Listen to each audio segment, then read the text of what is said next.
Hey guys, how you doing? My name is Gary Wood, SwolNeck Outdoors, located here in Central North Carolina. Um, I've been hunting 44 years since I was 12 years old. Okay, and I have a lot of background across different areas of private land, game land, dog hunting, steel hunting. So, this channel was created to kind of give you guys insight on things I've learned through the years from my dad, my uncles, guys who are in their 80s now that's passed knowledge down to me.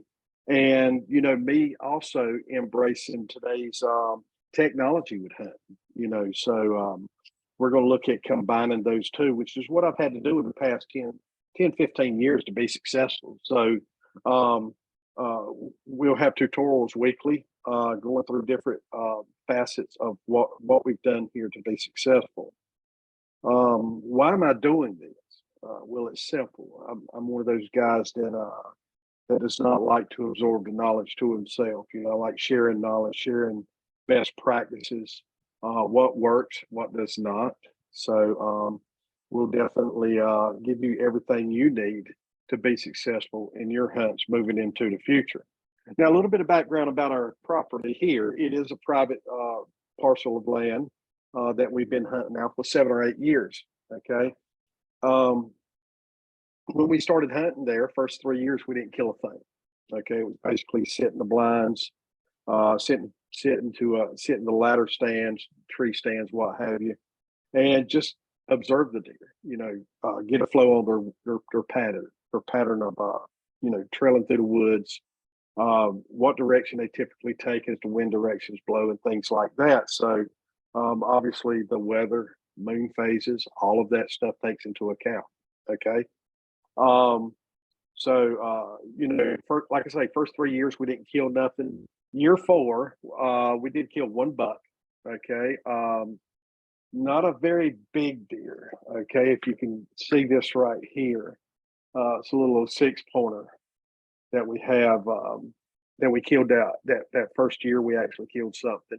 So you can see the rack, very ugly rack, not a lot of definition. Points are off kilter. Even the tines are different lengths. So um, didn't do real well that first year. So this past November, we've gone from deer of this size. That's a little older deer. You look at him in the face; he's got some gray. He's got some age on him, but he was just lacking with his antler growth and all that. So this past year in November, this is one of the deer that we killed in November. Okay, so you can see pretty much the same age deer, just by facial look and all. But you can see the rack is more defined. Okay. I'll give you our best practices, what we've done. We typically start feeding our deer in May. We do a corn protein mix. We also drop deer cocaine. So I'll give you all the logistics of how we done that. Where that deer cocaine's placed between our auto feeders and our water supply slash bedding area, which we were very lucky to have nearby. So, like I say, we'll drop a video in part ones and twos every week. This Sunday, February 26th. First video is going to consist of land management. Okay. Everything you need to do for land management, off season cleanup, here in North Carolina in December, we had a bad winter storm, knocked some trees down across some of our older doe trails. So we need to clean those up. We don't want the deer to change their walking pattern and, kind of avoid our blind setup and all that due to fallen trees. So land management, cleanup, posting your land to ensure deer movement. We'll next look at deer herd management. Okay. Keep your does, don't glory hunt. Okay. We've killed one doe on this piece of property in 8 years. And it's because my dad went out there one day and he wanted to kill a doe and she was a little bit out of his range. So I took the doe for him up on, near our feeder, not up under it, but near our feeder. One doe's been killed out there out of all these years, out of 8 years, 7 or 8 years. So we typically do not shoot does. We do not shoot our young bucks. And if you hear somebody say, kill that buck, he's got an ugly rack, don't do that either. That's the building blocks for your herd moving forward. Leave those older does. Excuse me. Those older does will show younger does and all that coming in to breed. You know what it's about in that area. So your younger bucks, they're going to shed those antlers. You never know, the next set of antlers may come in just perfect. So just don't glory hunt. Set your base. Set your building blocks for the herd. After that, we'll look at early season scouting and setup. That's when you just go out there and make sure your trails are still active. Okay, make your stand placements. And this also includes gear preparation. Okay, typically we zero the rifles twice a year. We zero them after we do cleaning in May. When we go to set feeders out, we zero again just prior to the season. So definitely early season scouting and preparation. After that, we'll look at best hunting products to use and when and how to use them. Okay, this involves cover scent. Okay, a lot of guys are spraying themselves down with earth scent cover spray. Then they'll go crawl 25 foot up a tree. You're wasting your time. Deer already know you're up there. Okay, I'll show you how to blend in with your environment with different scents and things like that. Always match your scent to your environment. Always match your scent to your environment. Then we'll cover the feeding and kind of training deer to be where you want them to be. Okay, this is going back to that corn protein mix early season, and the deer cocaine obviously, and then we'll go straight corn somewhere around the 1st of August, and we'll run straight corn out through January. Okay, so keeping that constant food supply there. Last year we had a bunch of peanuts out in the field, so they had buffet through the peanut patches, and they would go down to the auto feeder and hit that corn. So they're not going to shy away from it. They're going to go to the corn regardless.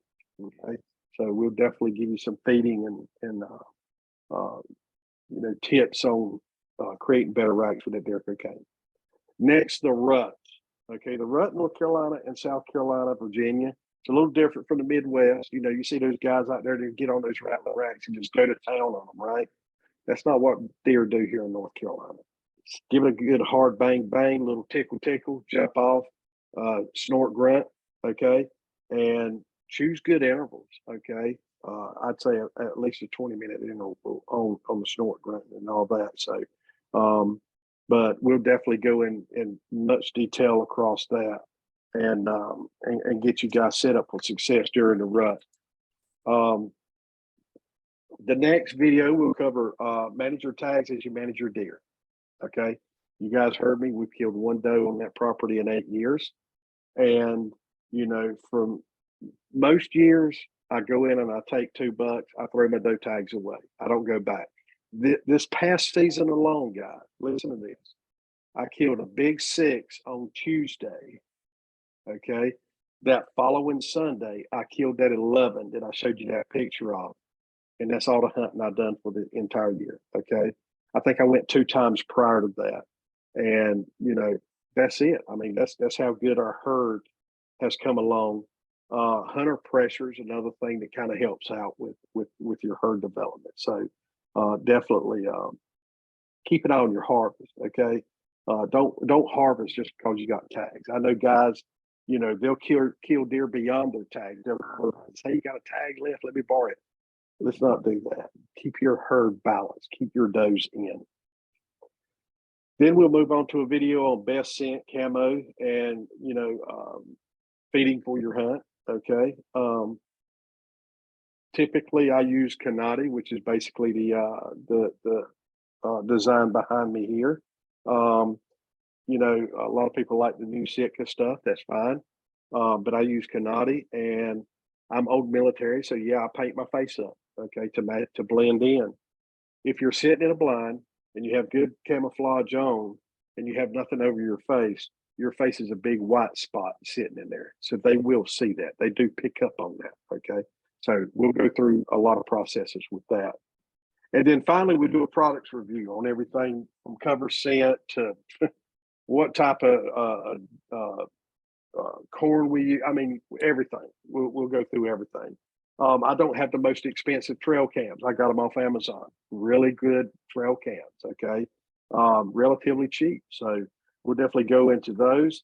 And then finally, from there on, we'll do some live hunts this coming year. So we'll definitely give you guys a lot of tools to be successful with, and hopefully, if you follow just some of these guidelines, it'll help you make a better deer herd with more mature bucks. One thing I do ask from everybody, I'm on TikTok a lot, and I see a lot of hunters bashing guys over products they use. Okay, I'm a little old school, like I said. I'm not going to bash anybody for what they use. Okay, if it works for them, hey, more power to you. So a lot of guys bashing people over wearing Sitka. A lot of guys bashing people because they shoot a crossbow. Let's stay out of that, guys. We're all one big happy group together. Okay, so let's stick together as a group, and yeah, let's support each other the best way we can, just like I am doing these videos.